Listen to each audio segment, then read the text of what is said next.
Hello, my name is Chuck Wolf. Over the years, I've worked in many different roles, including leading my own leadership consulting company since 1994. I've worked for and with some of the best companies and universities in the world, and have had the opportunity to work with government officials, military organizations, and public and private schools. I'm a leading expert and pioneer in emotional intelligence. Since 2009, I have been a volunteer hosting a radio show I created called The Emotion Roadmap. Take the wheel and control how you feel. I really enjoy making a difference in people's lives. The show is on award-winning community radio station WPKN in Bridgeport, Connecticut. In recent years, Simsbury Community Television has been sharing my shows on their station and on YouTube. My sincere hope is that everyone who watches regularly will learn how to use the Emotion Roadmap in their own lives by listening to people who call in to get help with challenges at work, home, and in communities. To learn more, go to www.emotionroadmap.com. If you have a comment or question, email me at cjwolf@cjwolf.com. Thank you and enjoy the show.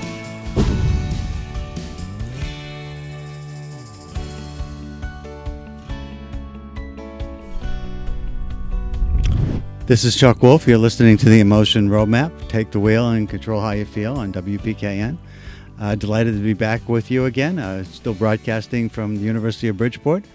And it's a real pleasure to be back here. I thought I might be at the new studio. We're going to be at a new studio soon. And that's coming up. I guess it's going to be the middle of the next month. So I should be back in here again next November. Last week, you had a chance to listen to some of the people that are doing some work with me on emotional intelligence. I had 4 different people who had some conversations with me about things that they've learned about using the Emotion Roadmap. And if you're a regular listener, I want to just thank you all for tuning in. It's always a pleasure to get people who are excited about listening to ways that you can take more responsibility and control over your own emotions, and also you can help other people to do the same. I know it's constantly something that people are challenged by, which is when you're stuck, you're often stuck because something emotional is happening. Good critical thinkers and problem solvers, you've heard me say, often find themselves unable to solve problems and unable to come up with good critical thinking to create new innovative solutions when they're really kind of bound up about some of the emotional things that are happening. And yet we don't focus on what's happening emotionally often. And this show is all about helping you to gain more control, more understanding, and more knowledge about how emotions work, how they work for you as an individual. And the idea of calling into the show is about having you call in when you're stuck with something that has a relationship problem sometimes with another person in your life, maybe at work, maybe at home, maybe in your community. Someone who is struggling with something internal may want to call. It isn't always about our relationships with others. Sometimes we have issues ourselves internally, where we have voices from our past who have influenced us, arguing with one another about what's the right decision to make. Should I make the move? Should I leave my current company and go to another one? Should I stay in this marriage? Should I continue to invest in this company? Should I continue to look at and recruit, or should I kind of hold back while I'm waiting to see where the economy goes? I mean, so many things are colored and influenced by how we're feeling, not just the logic that is involved with trying to understand every different kind of unique situation we face. And often when I find really smart people are stuck, and of course everybody who I think listens to this show is a smart person, if I find that you're stuck somewhere, then I think that probably one of the things that might be happening, and is often happening, and might make a difference, is if you think about, hey, wait a minute, I know I'm not able to decide here, but what is it I'm feeling? And is the feeling I'm having right now, is that feeling helpful? And if what I'm feeling isn't helpful, then perhaps one of the things that I want to do is think about what I'd like to feel instead. What feeling that I'm not experiencing right now might be a better feeling for me and help me to decide what to do next, how to choose, how to resolve the circumstance that I'm in. Just right now at this point in the studio, I'm alone. So if you're calling the studio number and you're looking for somebody to answer, I won't be able to take your call. If you want to call me and you want to talk to me about something that's going on inside you, something you're dealing with, and you want to try and get some help because you've heard the show before and you know that that's what I do, is I listen to you as a caller, and when you call in, I take your call, I understand and listen for what you're experiencing to know what your situation's about. And then I ask you about, so how are you feeling? And if other key people are involved with you in what you're trying to resolve, how is he or she or they feeling? And then as we talk about what people are feeling, I ask you to think about, well, okay, what would be ideal to feel for what you're trying to get done? Now that I understand a little bit about what you're trying to do, what would be an ideal feeling for you to either help somebody else or for you to get right yourself? What would you want to feel if you could make magic happen, feel anything? And then what would be the right feeling for somebody else? We're projecting that, of course, but still, if we talk about it, we can make some sense out of that question. What do you think somebody else would really like to feel that would be beneficial to him or her or them? And then we talk about strategies for how do you get from what you are feeling to what you want to feel. And we look at those strategies from the standpoint of, hey, we can talk about lots of different ideas, but which of the strategies we actually discuss are ones that you are willing to do, attitudinally willing to do, and which are you actually able to do in terms of having the competence, the time, the energy, the money, whatever might be involved. So if you've got something and you're a regular listener and you want to call, let me give you the number right away. And if you'd like to call, I'd like to talk with you because that's what the show is primarily about. And then if I don't get a caller right away, I have something I'd like to talk with everybody about and maybe get your thoughts in just a moment. But the number to call in is 203-336-9750. 203-336-9750. So I'll give you a moment, see if anybody wants to call in. And then if I don't get a call right away, I've got something I want to ask you about.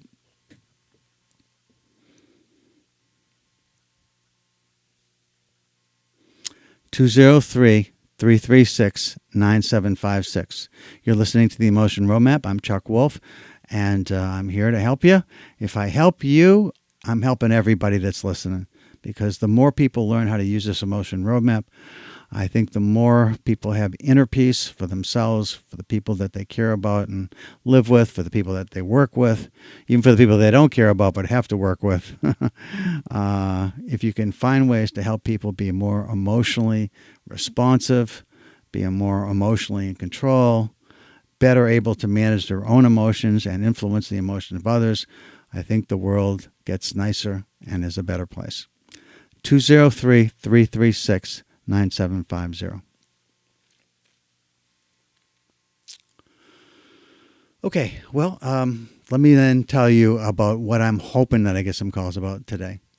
Today, I'm interested in finding out from you if you have any ideas about a conversation, a presentation I'm going to be making for Bologna University and the University of Bologna in Italy. I just got a request to be a keynote speaker on a conference about women in leadership. Women in leadership. Now, women in leadership, you might ask, why is somebody who's a white male talking about women in leadership?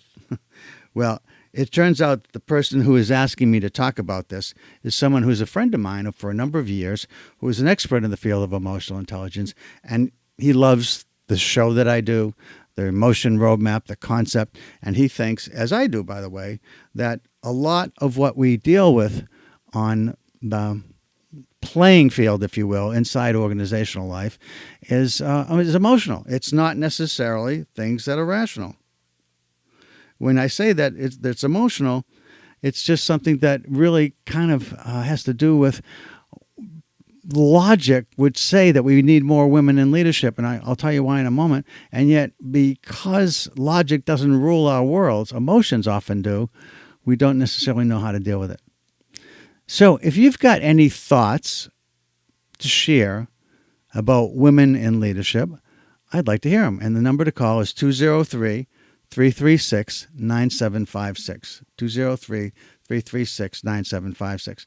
Now, having said that, I just was talking to a client of mine that a woman, and she told me about a study that she had read about, and I didn't know this. But do you know that women with men mentors get paid more than women with women mentors? Now, I don't know the study, so I can't cite it if you call and ask me about it. She's going to send me a copy of it. Next time I'm on, I'll have that knowledge. But isn't that interesting, right? Isn't that interesting? I wonder why that is. Well, again, it's not a rational answer, I don't believe. I think it has a lot to do with emotion.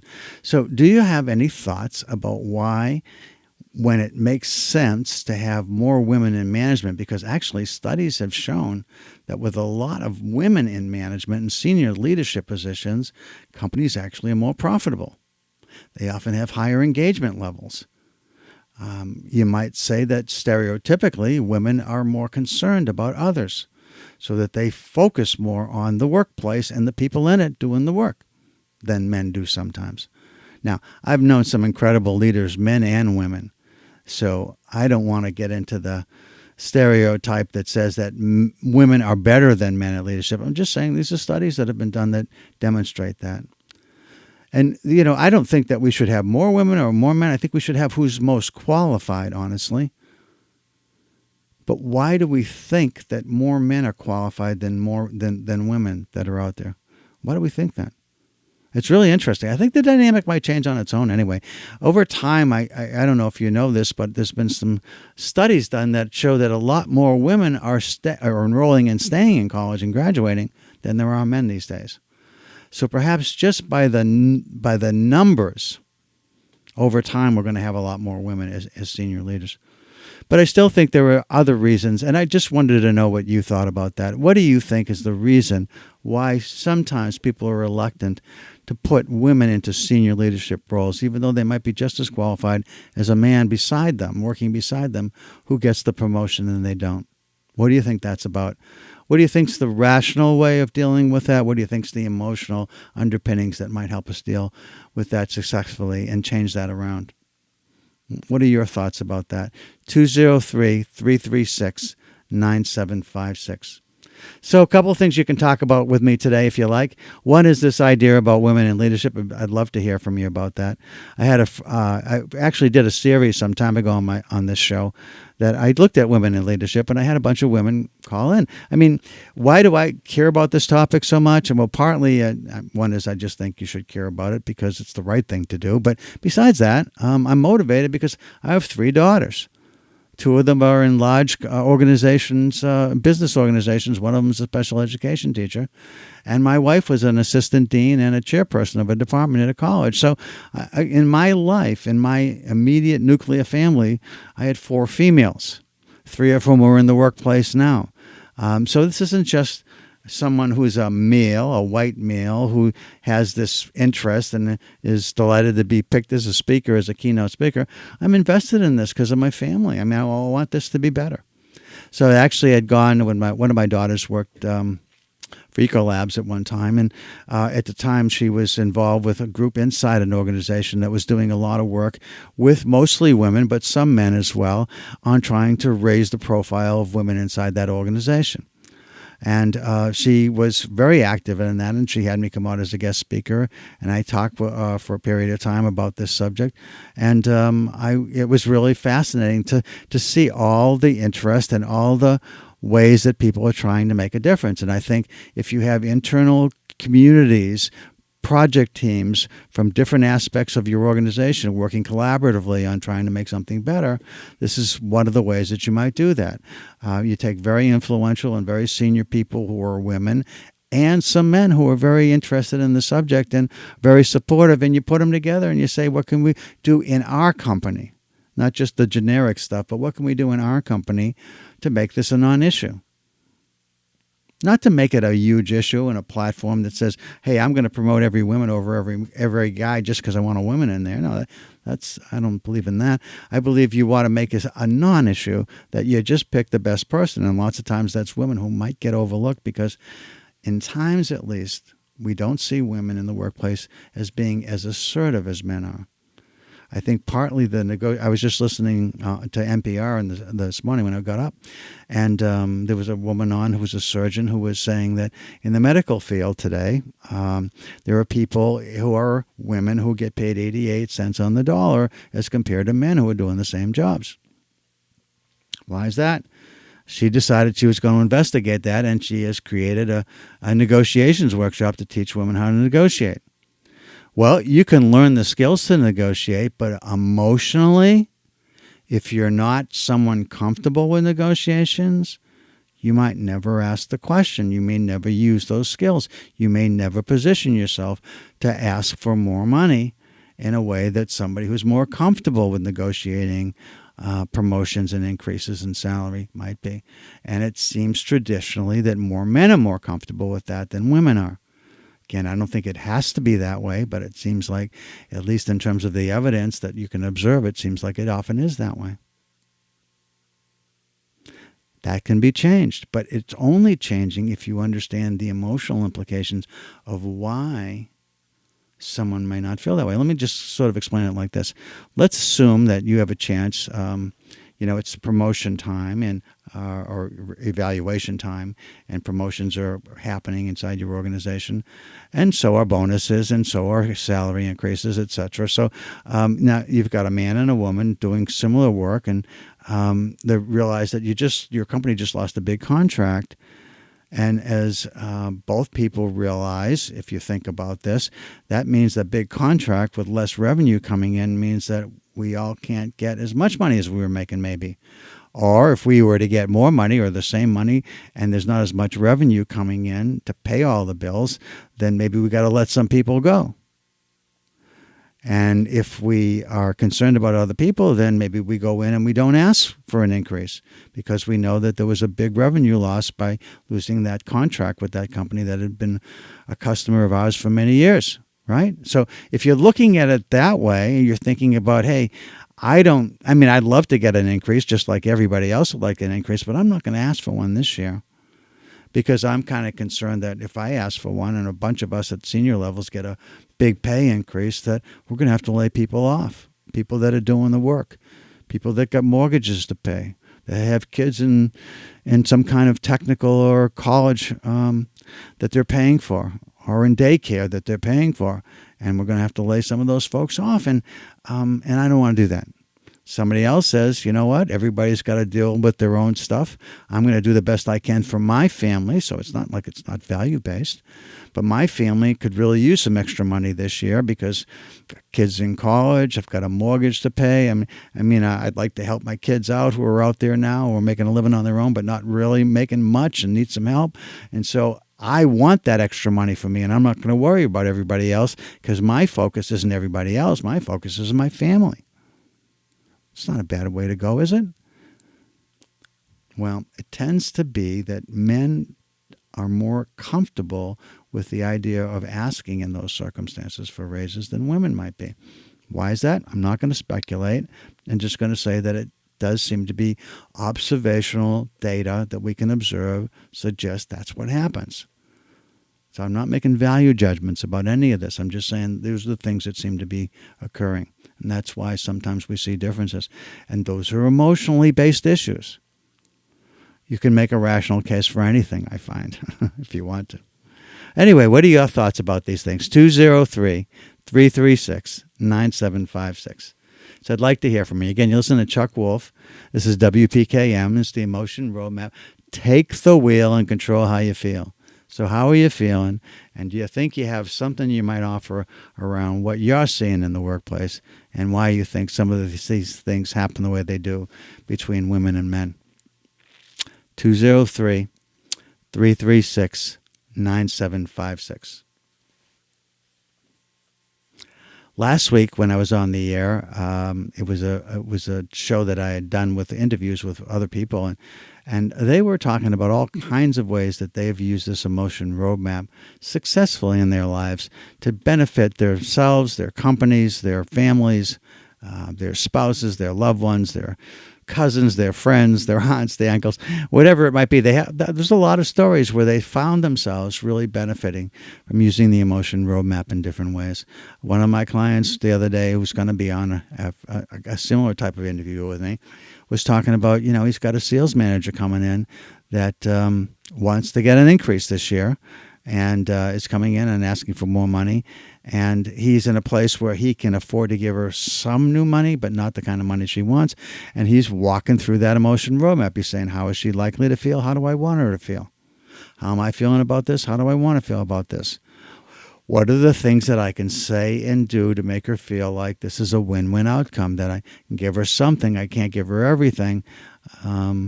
But how do I explain that in a way that it doesn't feel like I'm being cheap, she's being cheated, but that she's being fairly compensated, and that I'm doing what I can to make life a little bit easier for her and her family? How do I position all that? And thinking through emotionally how you want to address that is part of what the emotion roadmap is about. Any conversation that you're going to have with people is going to be better if you spend some time with emotional planning. Again, the number to call is 203-336-9756. So if you've got something on your mind, if you're feeling like you'd like to have some help with something where there's a trust issue, or there's a assertiveness issue, or there's an anger issue, or something that has happened where you're disappointed and wondering how to address it. If something's going on in your life, either in your family or in the workplace, give me a call. It's always more fun to have a conversation than it is just for me to talk. I know a lot of people like to listen to me, and that's great. And I'm thrilled that you tune in and like to listen. But if you've got something that you'd like to share about something that's going on for you that you'd like some help with, I like doing that the most, because that helps me to help you, and it helps everybody that's listening. So if anybody wants to call in with something that's going on for them, the number is 203-336-9756. Anyway, we're in a place where we're about to move soon, and it looks like the phones are working, so I'm hoping that we get a phone call or two. 203-336-9756. And I was mentioning, if you just tuned in, that I got asked to be a keynote speaker for Bologna University in the business school there in Italy, and I'm excited about that. I've now been a speaker in a number of countries outside the U.S. I've had a chance to speak in the Netherlands, and I've had a chance to speak in Canada recently from McGill on a panel discussion. And then I've had a chance to speak with HEC in Canada, another university, and then also I was in Vienna. I had a chance to speak recently there. So it's been fun, and I'm really enjoying it. And the topic that I got picked to talk about is women in leadership. Why aren't there more of them? I'm trying to come up with a title for that, too. And I kind of think that senior women in leadership produce more profitability. Why aren't there more of them? Why isn't that known? Why aren't more people paying attention to that? And again, that's not to say that you want to pick a woman just because she's a woman. You want to pick the best candidates. But what we find sometimes, at least what I've found and I've observed, is that sometimes women might be the best candidate, but they're less vocal about it. They're less self-promoting sometimes than men are. Again, not always. You can't make these statements and say always these things are true. Because certainly you have women that are, very effectively self-promoting, and they're very good at it, and they're noticed and they're supported. One of the things that I've tried to help my daughters with, who are in the workplace, is how to be emotionally intelligent in the workplace. Emotional intelligence isn't about self-promotion, but it can be. It's about getting along reasonably well, actually very well, whenever you can, with people above you, beside you, and below you in the hierarchy. I mean, if you think of everybody as peers in the sense that they all work with you as peers, as team members. One of the leaders I like doesn't call his people staff members. He calls them team members. Does that matter? I think it does. Not to everybody, but to lots of people. Would you rather be a team member or a staff or an employee? What sounds better to you? I think team member does.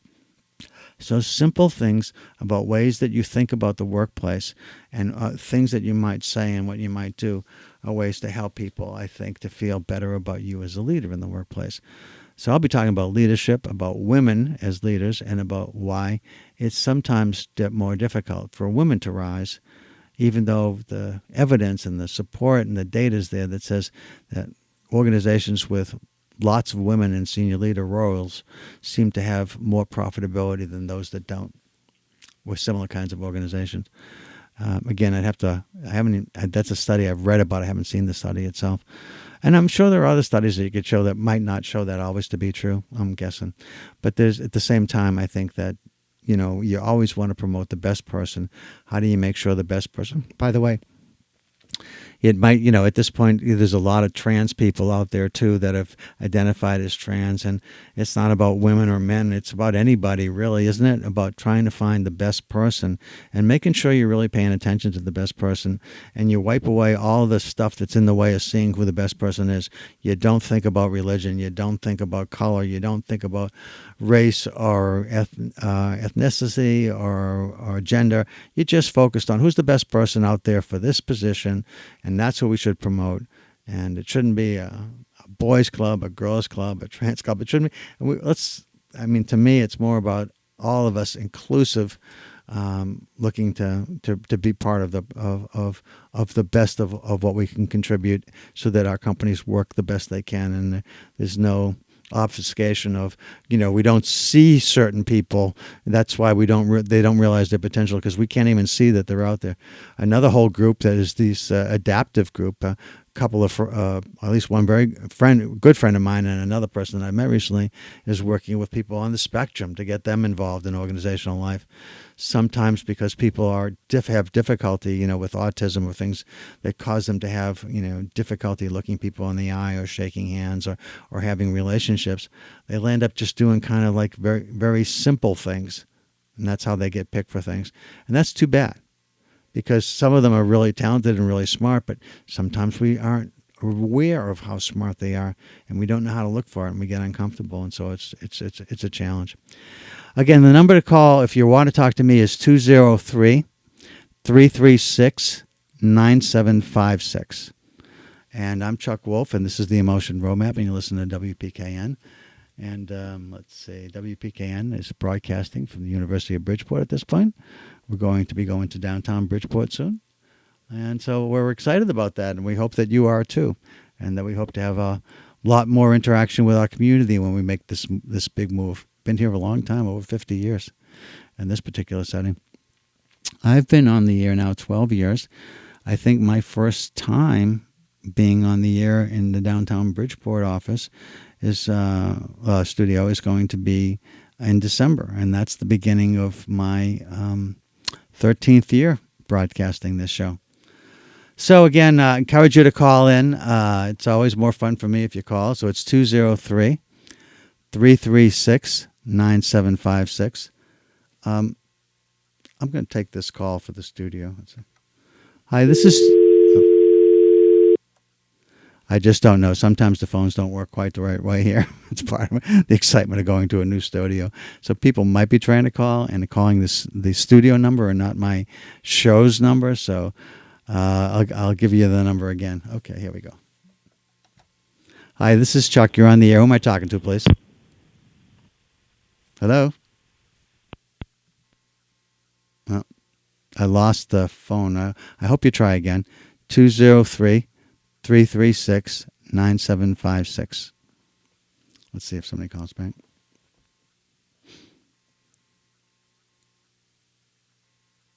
It's I don't know. Sometimes people feel like, hey, I want to call, and then the actual phone call happens, and you kind of get a little nervous about it. I know it's not easy to call the radio, but it's fun to talk to folks. I know I have a lot of really intelligent listeners out there. So the thing that I'm interested in talking about today, if you don't have something specific for me, is women in leadership, why we don't have more senior leaders that are women in many of our large companies around the world, by the way. Again, I'm being asked to talk about this in Italy, and I asked about in Italy, I know a lot about what's happening in the United States and North America, and something about what's going on in Europe, but it's a different place. I don't know as much, and so I wanted to know more.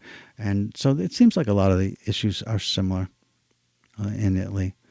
although they don't seem to have as much of a concern about the trans community.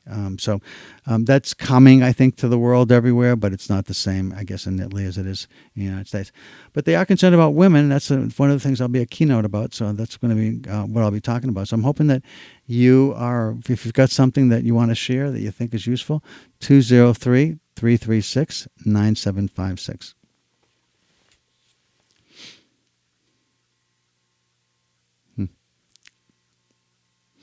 It's a quiet day, and the phone's for me. And I've had a couple of callers, but I think they're calling the studio, so it's hard to know with the phones here because they don't always work the way they're supposed to. But they do look like they're working. So again, I'll give you a chance to call 203-336-9756.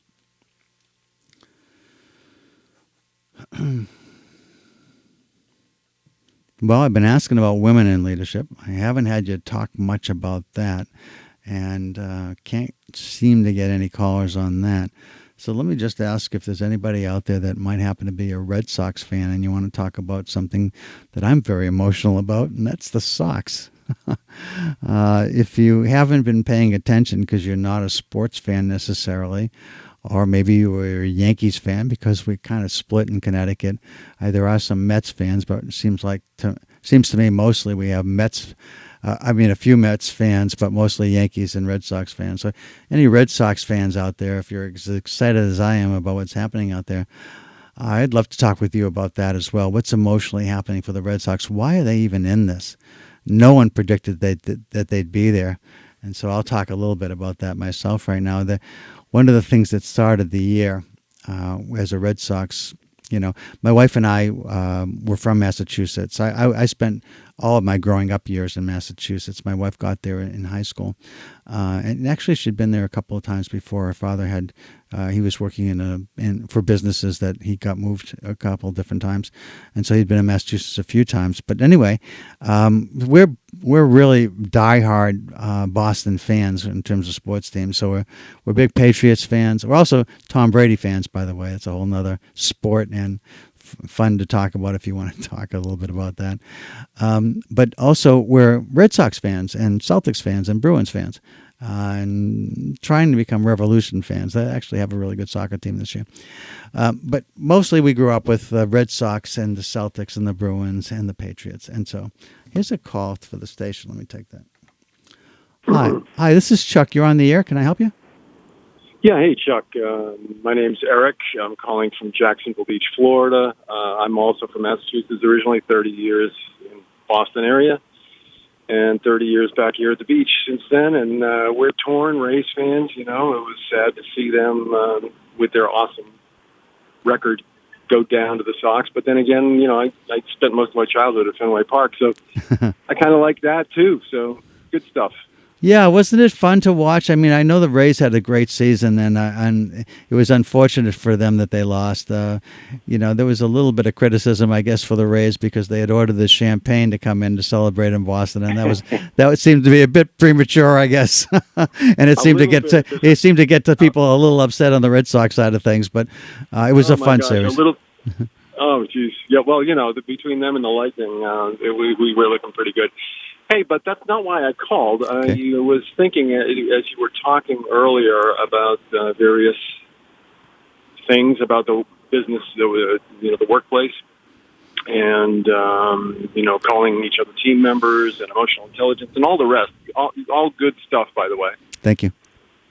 But I was thinking about how what's the inhibitor to really get into an egalitarian environment in corporate or in the corporate world. And, it seems to me that from that perspective, you take a little cynical view and say, okay, well, these thoughts that you're espousing, as good as they are really amount to, from the folks who are making the decisions, it really amounts to the flavor of the month. It's true, I think, that there's still a class of people who are at the top running the show, swirling stirring up things. And, we're going to keep getting what amounts to incremental until such time as the pendulum swings fully. And I think a big part of that is the gender things you're talking about, and the growth that we need to do as humans. But we got a long way to go to dislodge these entrenched interests who are not going to let go without it. I mean, you look at where we are, as a country. We're so hosed right now, and until this power struggle finally ends,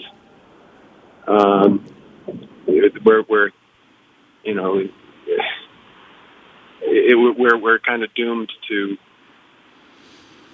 keep chewing on it at the margins. Is it going to translate? For instance, is your thought process going to translate to significantly increased wages for people? I don't think so. We need some other energy that's going to drive that. Anyway, those are my thoughts. I want to hang up and listen because I got a car full of people here. And first time I've heard you, Chuck. Great show. Thanks so much. Thanks for the call. I really appreciate it. And I'll try and answer. And go Lightning. Yeah. Okay. Well, as a Bruins fan, I admire the Lightning, but I don't like them. Yeah, the Lightning are the two-time world champs in hockey, and they're great. And they've had the Bruins number over the last couple of years. They have everybody's number. They've really been terrific. So yeah, a couple things. One is, the whole world feels pretty polarized right now. Not just in our country, but lots of places. There's a push, as everybody knows, towards progressives and socialism and more. I don't even want to say socialism because that has a whole bunch of emotional baggage to it. But if you look at certain programs like Social Security and Medicare, which are social programs, those have benefited a lot of us in many ways. And so I think that there are certainly places for social programs. And if you look in Europe, you can see that there are certain places where there's a lot more done in some of the Western European countries for citizens, cradle to grave kind of things. And I remember being in Denmark and thinking about Denmark really does take care of its people from the moment you're born till the day you die. And then we're just thinking, what a great country. And we were in a cab and we were talking with a fellow who was driving us, my wife and I, and he said, that we were talking about this a little bit, and he said, it is a great country that way, but you know what I have to earn in order to make a living here? And he went on to talk about how 50% of everything that he makes is taxed. He just he has to make quite a bit of money to have a life, and so there's always going to be people on the side that say, capitalism is the best system, socialism is the best system, communism is the best system. I think any of the isms, whichever word you're using, whichever system you tend to want to advocate for, I think that the problem with all of them is greed. I think greed is, I don't know. I'm a fan of capitalism myself. I like the fact that anybody can try and make it here. And if you're smart and you work hard and you're lucky, I think all those things got to be part of it. You can find your way and you can be successful. There's smart and talented people that aren't, and people that are lucky who aren't smart and talented. So there's a variety of ways that can happen.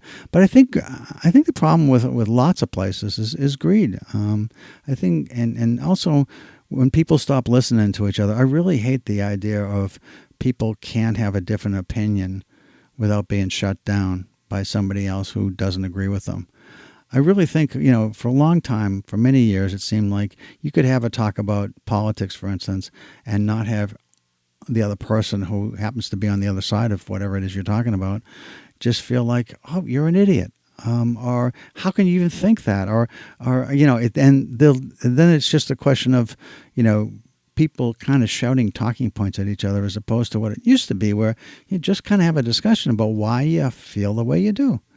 And, I always liked the idea of being able to do that with people who are smart, who happen to be in my network somehow, and had a different opinion than me, because then I had a chance to learn something.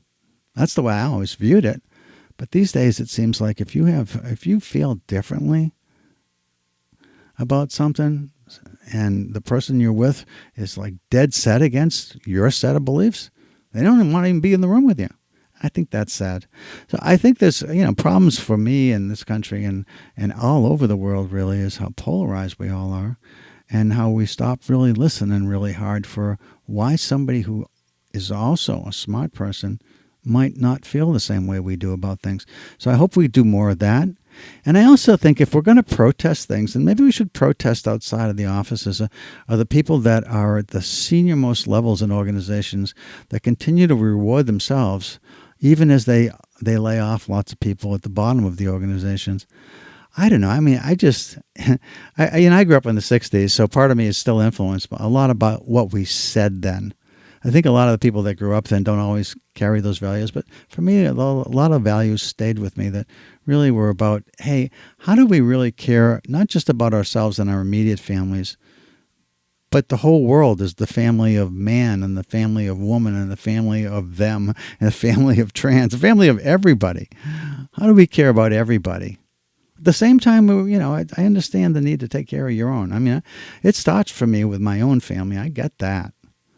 But then I look at the rest of the world, and that's why I do the show. The shows, I've been a volunteer here for 13 years, hoping to make a difference, a meaningful difference in people's lives. So if I can, just try and answer the question about, where we are and where we want to be, I think a couple things you can do different, you can try on your own, is one is you can try to be more of a listener and value and try to understand when somebody has a different point of view than yours. Not just around politics, around anything. I mean, sometimes the arguments are in our own heads. I mean, it's funny that, talking to a fan in Florida about sports, because I'm kind of torn. We just had, this is like much lighter than what I was just talking about. But I mean, I care about Tom Brady. Tom Brady was 20 years the greatest. They call him the GOAT, the greatest of all time at the quarterback position. Not because he was the most skilled, but he was the smartest about how he took care of his body, about how he played the game, how he read the offenses and defenses, and how he looked at surviving and being the best possible version of himself. What about all of us trying to be the best possible versions of ourselves? And to me, that involves being kind, being generous. I mean, a lot of people struggled in restaurants as an example. And if you go out to eat these days, I mean, I tip everybody much more generously than I used to. Not that I was always fairly generous, but I try harder because I've done well, fortunately, and I can afford to. And so I try to reach out and make the person who might be waiting on me and doing a nice job feel like, hey, somebody cares that you're out here doing this. And I'm really thankful that I've got the chance to be at a restaurant and have you serve me. Thank you so much. Even when I pick up now from restaurants that are favorites of mine, even when I for takeout food. And why do you tip for takeout food? Because the restaurants have really had a hard time surviving. And if you want to help keep them afloat, then you give them a tip. It doesn't have to be a lot, but something. And so how can you, in your own way, be generous? Maybe you can't afford to be generous with money, but maybe you can be generous with time. And all of us can be a bit kinder, and all of us can be a bit more empathetic to why somebody feels differently than we do about things. So how do you make the world a better place? I think you do it one person at a time. It starts with you. You can't change the way our government works by yourself, but you can write to your congressman or woman. You can influence people by writing something in your newspaper about how you're feeling and see if it gets published online or in print. There's things you can do, but at the very basic level, at a level where it might mean the most, within your own family structure, be a little kinder to the people around you. Sometimes people in the workplace come home after a hard days of work and they just feel like, you know what, these people love me anyway and I can do whatever I want here. And I think to myself, wow, why wouldn't you be the best possible version of yourself at home? I mean, I get why you need to be that at work, but why wouldn't you want to be that at home? So those are things I think maybe make life a little bit better.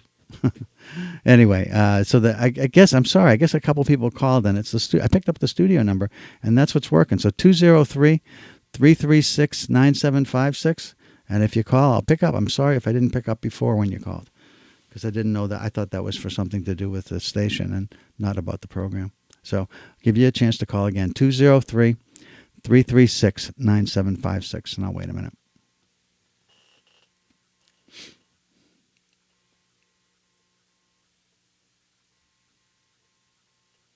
Well, I'm waiting. I may as well just go on my little rant about the Red Sox.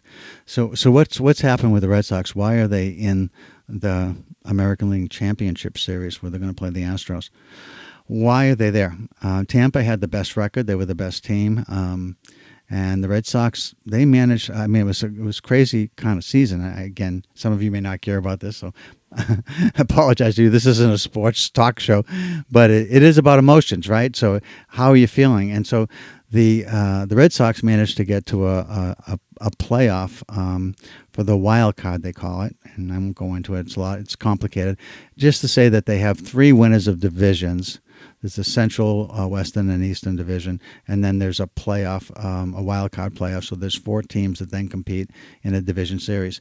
But the wild card is the 2 teams that had the best records that weren't division winners, and the 2 teams that happened to be the best records were tied actually, and that was the Yankees and the Red Sox. Now, if you know anything about sports, you know Red Sox-Yankees rivalry has been ongoing forever.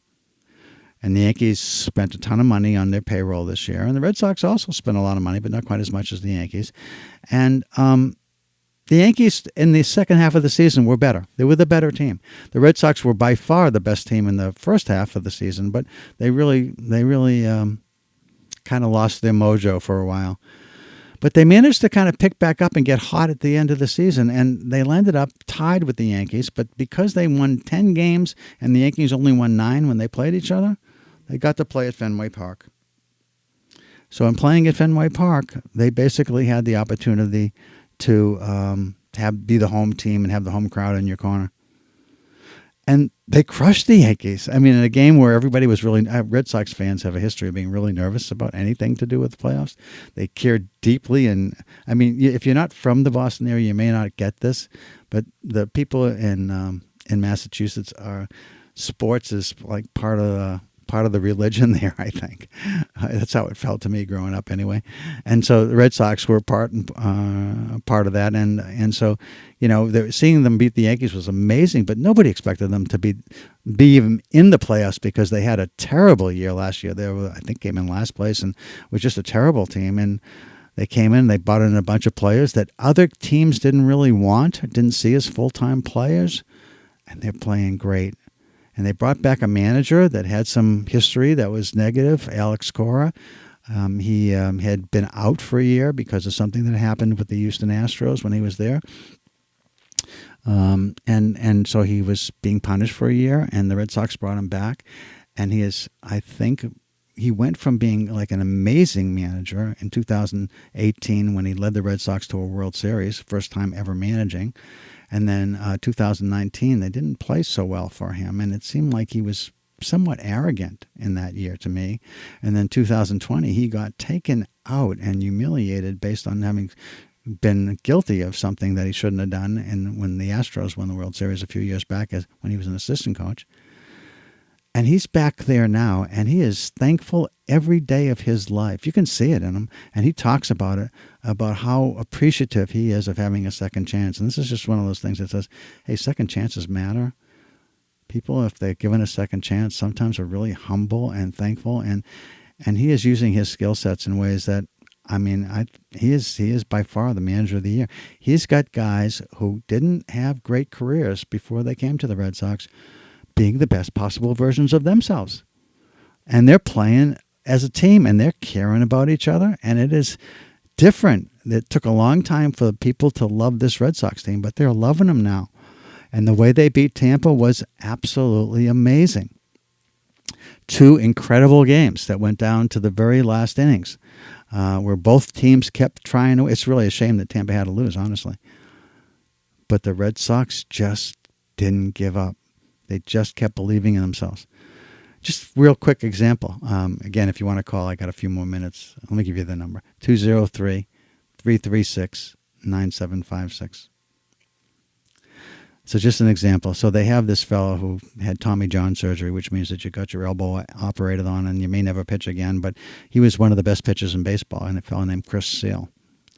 And now he's trying to come back because after a year and a half or two where his body was healing, he's trying to pitch again. And he can pitch, but he doesn't pitch like he did in the past. He's not the same pitcher. He's not the same ace. Oh, we got a caller.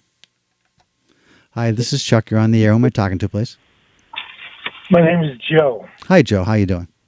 Good. I like your baseball talk. I've been following the Yankees for years, so I know exactly what you're talking about. Okay, well, my empathy goes out to you as a Yankees fan. They've struggled in a number of years, but they were good. I mean, they had some great players, and Stanton was on fire. I don't even know why anybody pitched to the guy. They should have just kept walking him.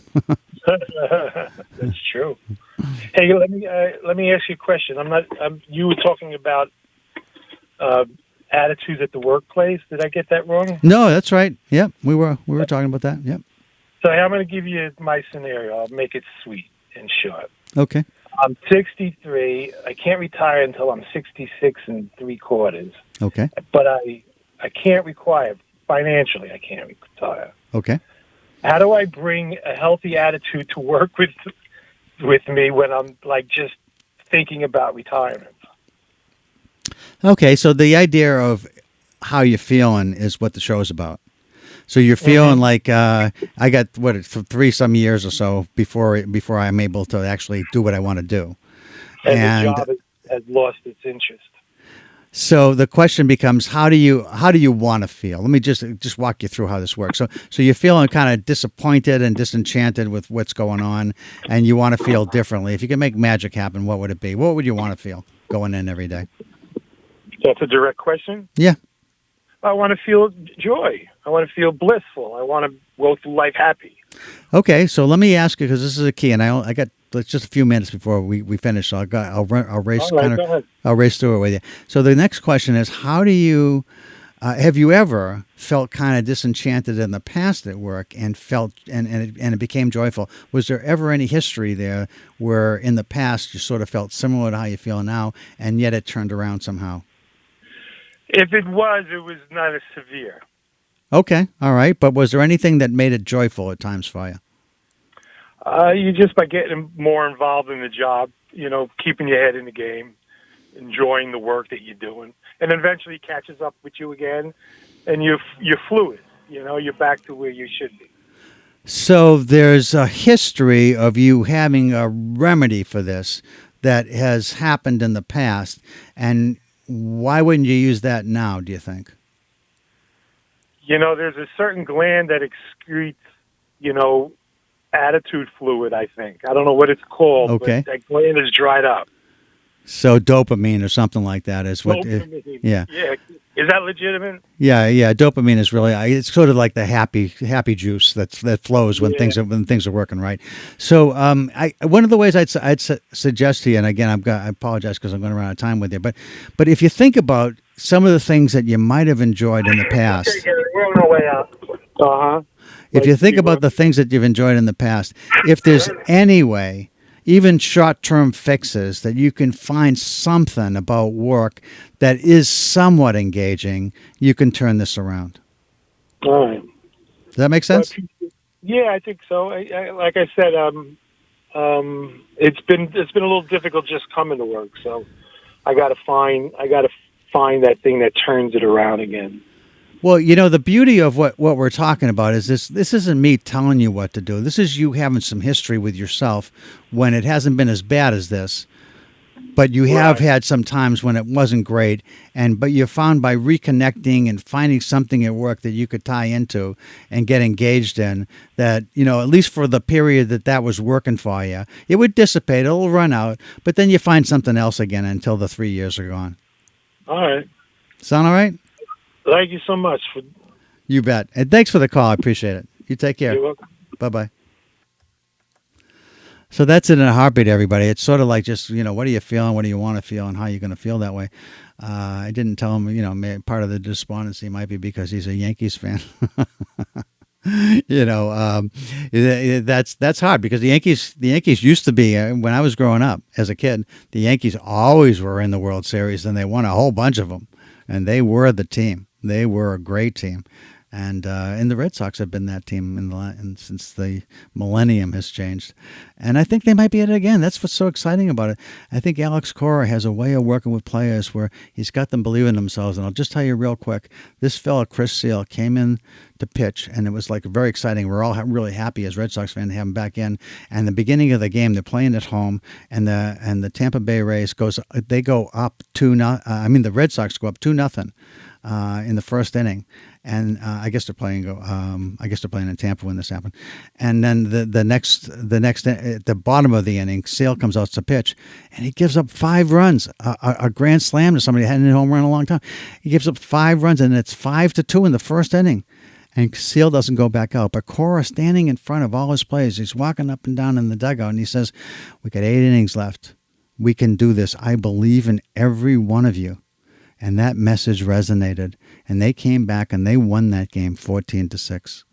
That's the excitement for the Red Sox, folks. All right, everybody. This is Chuck Wolf. You've been listening to the Emotion Roadmap. Take the wheel and control how you feel. And I'll be back with you the first and second Wednesdays of each month back in November. I guess for the last couple of times I'll be in this studio. We're here at the University of Bridgeport where we're broadcasting. And then I'll be down at the new theater. I hope you can join us, some of you. I think it's November 16th. If you go to the WPKN Facebook page, you can see there's going to be a whole bunch of celebrations and of us moving down. We're very excited about the opportunity to be more connected to the community. We love being at the University of Bridgeport for over 50 years. It's been a great run. And now we're moving on. And if you haven't seen the little story in the New Yorker about WPKN is the best radio station in the world, you ought to check that out. If you go to the Facebook page, you can see that. Bye-bye, everybody.